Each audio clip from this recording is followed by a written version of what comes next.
Hi, welcome to another episode of Comma TV. This morning I was talking to one of my clients about a webinar I'm delivering for him next week on email marketing, and I just asked him what he thought his subscribers would get the most value out of. And we settled on answering the question, how do I make email marketing work for me? Because so many businesses have tried email marketing and not seen the results they would have liked to have seen and not seen a return on investment. So what are the things that need to be done to make sure that email marketing does work and does bring you return on investment? And I'm not going to cover obviously everything that I'll cover in the webinar next week here, but I just wanted to touch on 4 points that I think are really important. So number one, it's time. You have to give it time to work. So while you can see some really good results from a short email campaign, and I have seen that, what works, especially in service businesses where there's quite a long lead time from someone, say, getting to meet you for the first time or finding you online for the first time and then actually doing business with you, you want to be allowing several months, maybe a year even, before you're going to see consistent results, consistent new customers coming in through your emails. Any less than that and you're not really giving it a fair run. I know for my own email list it took pretty much 12 months before I was consistently getting regular new customers from my weekly emails.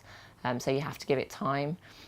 And that leads in nicely to my second point, which is consistency. So you do have to email consistently. If you think about the fact that, say, even if you have a very good open rate of, say, 30%, that means 2/3 of people haven't seen that one email that got the 30% open rate. So if you only send an email once a month, chances are some people will only see that email every quarter.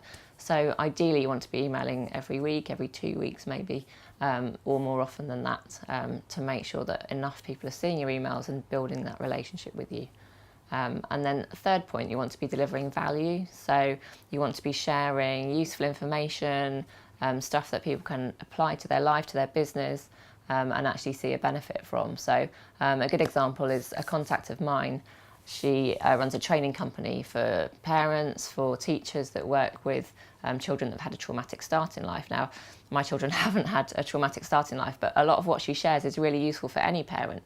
One of her blogs I read recently emphasised the fact that if you're stressed and overworked yourself, it's hard to respond to bad behaviour in your children in a loving way, and you end up not dealing with things in an effective way. And that really struck home for me, because I do work long hours and sometimes I am stressed, and it really made me think, actually, yeah, I do need to look at how I'm dealing with the odd behavioural challenge, and whether I can improve on that by being slightly more relaxed. So if you can deliver useful stuff that people can apply to their life, to their business, and then they'll build trust with you and build a relationship with you.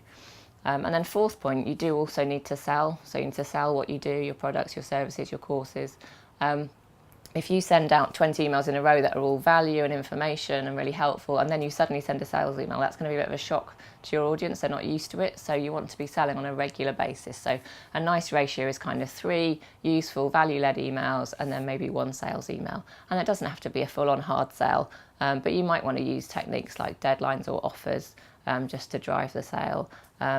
Or maybe just communicate what the transformation is that person can see in their business, in their life, by buying your product or your service.